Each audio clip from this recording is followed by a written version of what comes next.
Hi everyone. Like introduced, I'm Philipp from Ulm University, and this is our paper CarVR enabling in-car VR reality entertainment. It is more and more common for us to see people using VR headsets, but not while sitting in a car.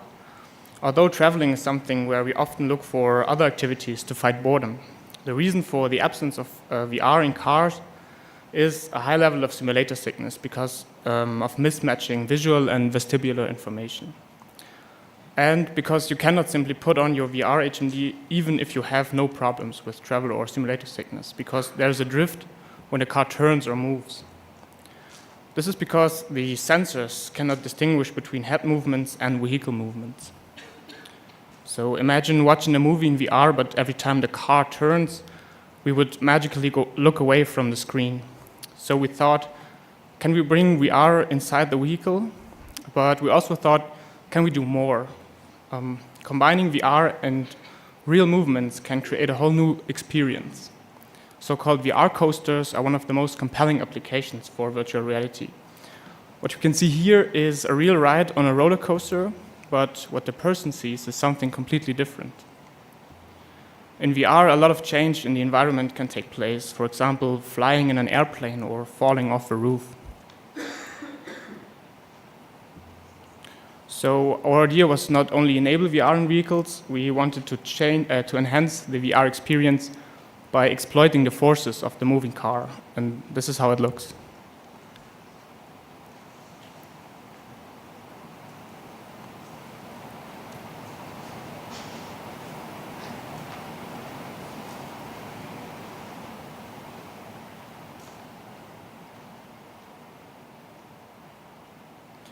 So we exploited the movements of the car to enhance the VR experience by mapping the forces rendered in VR to the occurring forces in the moving vehicle. So when the car turns, so does our vehicle in VR.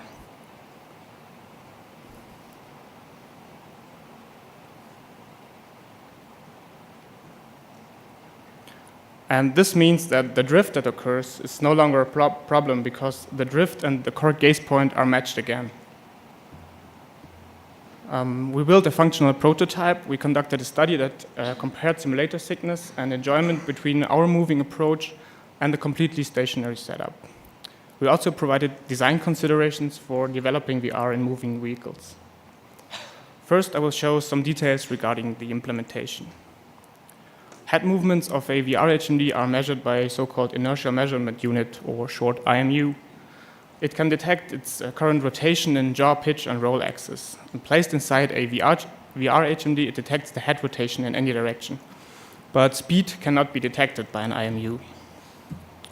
To measure speed, we used a so-called onboard diagnostics, or OBD reader, to read out the car speed. OBD is an interface to read out information. For engineers or service personnel, a lot of information could be read out, but we only needed speed here in our case. The communication between these components was achieved via Bluetooth. So we have the car speed and rotation, and also the player's rotation. To calculate the position, we combine speed and rotation. This is called dead reckoning. What we need now is an environment. The environment in our prototype was a valley with several details, a river, for example, or a train, the castle, and the town here. The important part here is that we decided to use a low poly mesh for all of our models to keep the frame rate as high as possible, which is especially important in VR to reduce simulator sickness. The vehicle was a helicopter that followed the car's movements. In our prototype, we decided to use a predefined track. And first we extracted the path we wanted to drive. Then we have drawn a grayscale image along the path, which was used as a height map. We did this manually, but it is possible to use this as procedural content generation as well. Combining kinesthetic forces and VR enable a whole new design space. The design space encompasses the way the game interacts with the environment and forces. So the goal was to hit all the targets in the game, but I will later tell you that hitting all targets in the game is actually not a good idea, but this was something we figured out later while developing. Aiming was realized by gazing, and it featured a target lock, meaning that the crosshair locks on the target if the target is close enough to the crosshair. We did this because aiming turned out to be very hard if no such mechanics is implemented. Shooting was performed by hitting on a button on a wireless gamepad. Rotation was something we had to play with because a helicopter behaves exactly the other way around than a car. When a car accelerates, the body gets pressed into the seat, lifting the front up, but when a helicopter accelerates, it turns the front to the ground. This not only occurs on the pitch axis, on acceleration and deceleration, but also on the roll axis when turning. While making some test runs, we figured out that inverting the pitch axis creates a lot more confusion than inverting the roll axis. But we have not investigated this in our user study. We had some ideas why this was the case, but the reason for this could be investigated in further studies. We used a fixed horizon in our game because this is a known practice for VR to reduce simulator sickness. This means when the car accelerates, brakes, or rolls, only the cockpit is rotated, not the player in it. This sounds reasonable because the player's gaze is not influenced by rotation on the pitch and roll axis. One idea we think should be investigated further is a concept we call force shifts. The idea here is to render the occurring forces differently than they are in reality. For example, acceleration could be exaggerated or weakened. The same applies for curvature. A hard turn in VR could only be a slight turn in reality. And acceleration in real life could also be rendered as looping or even as gravitational force. The potential here is huge, and there are plenty of ideas for further studies with different kinds of force shifts. We also conducted a user study where we could show that in the moving condition, participants had significantly more fun and less sickness than in the parking condition. So we had 21 participants where we compared our approach, the moving approach, to a stationary, the parking approach. Both conditions took place in the car, and participants knew whether the car was moving or not before each trial. We measured enjoyment, engagement, and immersion by the E2I questionnaire, and simulator sickness with the SSQ questionnaire, and a questionnaire that directly compared both conditions after the trials. Here we can see the results of the E2I questionnaire. The questionnaire addresses enjoyment, engagement, and immersion on a 7-point Likert scale. Here we can see that the ratings for the driving condition are significantly higher, indicating more engagement, immersion, and enjoyment when the vehicle is moving while being in VR. The questionnaire allows for calculating a subscore to measure the feeling of presence, which was also significantly higher in the driving condition. Also, a subscore for enjoyment can be calculated, which was also significantly higher in the driving condition. We also had a questionnaire that compared both conditions regarding the feeling of discomfort, which showed a significant difference between the parking and the moving condition. Here we can see that participants reported less discomfort in the moving condition, indicating less simulator sickness when the car is moving.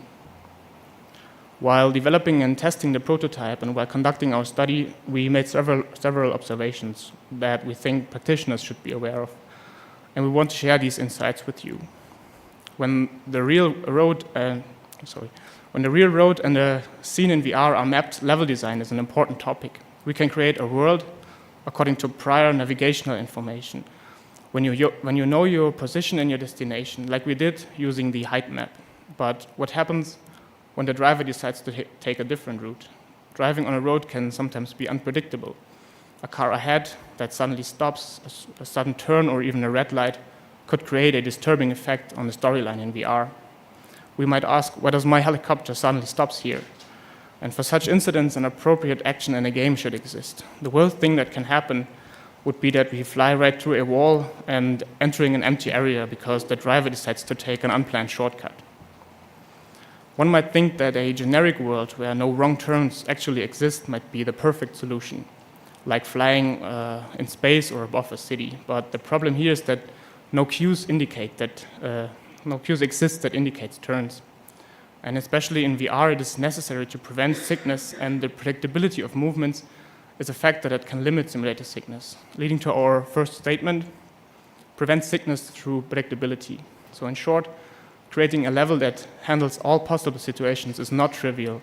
The shortcut of a generic level like space might be tempting, but keep in mind that without cues that predicts upcoming maneuvers, simulator sickness is more likely to occur. One of the strongest effects we could find in qualitative evaluations was that participants completely lost their awareness of time and location. When the technology is ready to be used in public transports, taxis, or similar, developers should add some sort of time or location awareness, for example, to ensure that people won't miss their exit station. The driver has an active part in the game. He steers the vehicle not only in reality, but also the vehicle in VR. Even though this is easy to understand, the concept that the driver is recognized as part of the game is not always given. This could depend on the relationship between driver and player or on the story of the game. In our study, participants did not talk to the driver, for example, but we assume that there will be situations where the player perceives the driver as an active part of the game and maybe even ask for changing its driving style.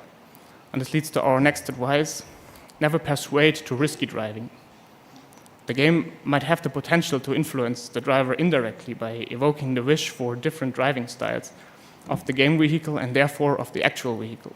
This could lead to a situation where the player asks the driver to do risky things. Imagine a game where it's time critical to hit several targets.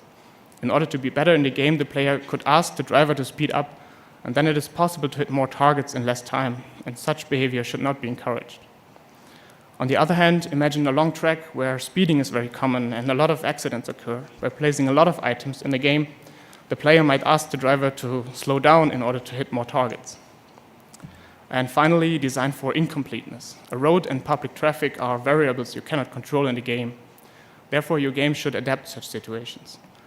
Imagine a game that demands to hit all targets in the game, but because of traffic conditions, the goal is impossible to achieve, so frustration might occur. Levels and goals should be designed that the feeling of incompleteness never occur. For example, when the game consists of hitting targets, the goal should not be hit all targets, because some targets might be impossible to hit.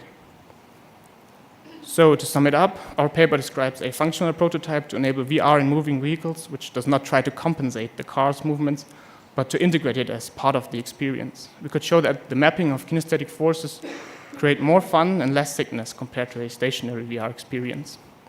We also provided several guidelines or insights for practitioners, and we believe that this area of research has a huge potential. And we are certain that we will see some in-car VR applications in the future. And actually, there is another in-car VR research paper here on CHI by Mark McGill in the interactions in virtual reality session. So you should come to their talk and see what they did. Thank you.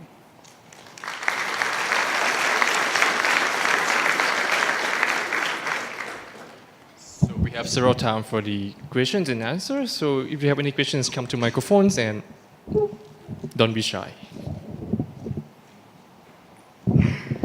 Hey, my name is